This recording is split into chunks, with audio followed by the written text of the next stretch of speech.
So what should you do at the first sign of COVID-19? Well, the first question is, what is the first sign or signs of COVID-19? Well, 82% of the time, it's going to be fatigue. 72% of the time, it's going to be a headache. 40% of the time, you're going to have a fever, which is interesting because you would think that you're going to have a fever 100% of the time, but that's not true. You may have a loss of smell. You may have a persistent cough. You may have a sore throat. And there's a lot of other symptoms. But realize this, just because you have these symptoms does not mean you have COVID-19. There's a lot of different conditions you can have for any one of these symptoms right here. If you do have an infection, what you have to realize is that all of these symptoms are being caused by your own immune system.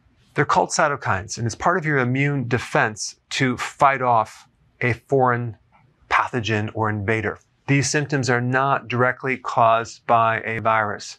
It's your immune system's reaction to the infection. So the goal should be to support your own immune system to decrease the duration of the immune cycle, to increase the recovery, and to decrease the symptoms, which really is the collateral damage that's done in the attacking of this virus. The serious complications from COVID-19 really come from metabolic syndrome, these other health problems, mainly connected to metabolic syndrome, which is insulin resistance. If you're new to my channel, I put some links down below, but most of you know what that is. But this would relate to high blood pressure, heart problems, blood sugar issues like diabetes. All these additional other metabolic problems increase your risk for more serious complications. So, most important, drop your carbs. Start a low-carb diet. Don't start snacking on carbs. Number 2, start fasting as much as you can. Intermittent fasting is going to be really, really important because you're going to directly strengthen your immune system.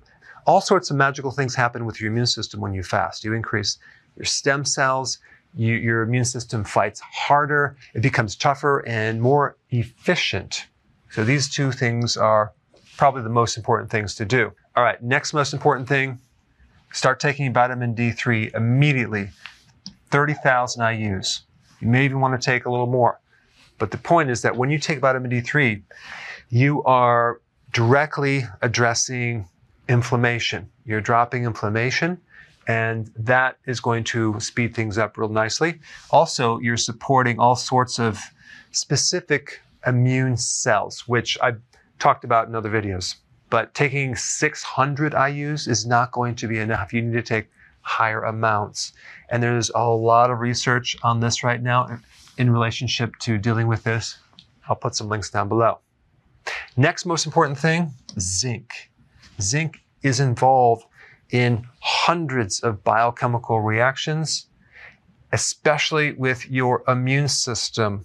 In fact, when you deprive someone of zinc, you pretty much shut down the immune system. So I would recommend taking 200 to 225 milligrams of zinc every single day. The best source of zinc is from shellfish and meat and liver. And when you get your zinc from plant sources, it's not nearly as bioavailable.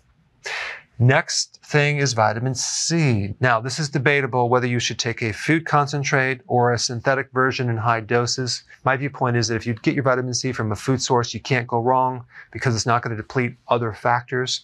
So I would take a really good food source, about at least 500 milligrams a day, maybe more.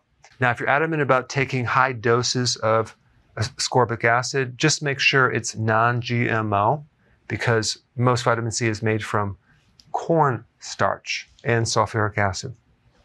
All right, next one is to drop your stress. Do whatever you can to drop your stress, because stress weakens your immune system. It increases cortisol. Cortisol can suppress the immune system.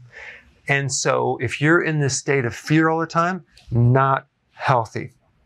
Next thing is to increase your sleep. Get more sleep. That's when your body is repairing. That's when your immune system really can rejuvenate.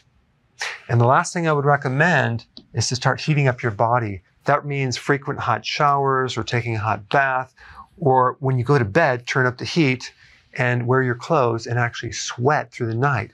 That will increase your temperature and mimic a fever and help speed up the recovery of this infection. And of course, just check with your doctor before taking these recommendations. Thanks for watching.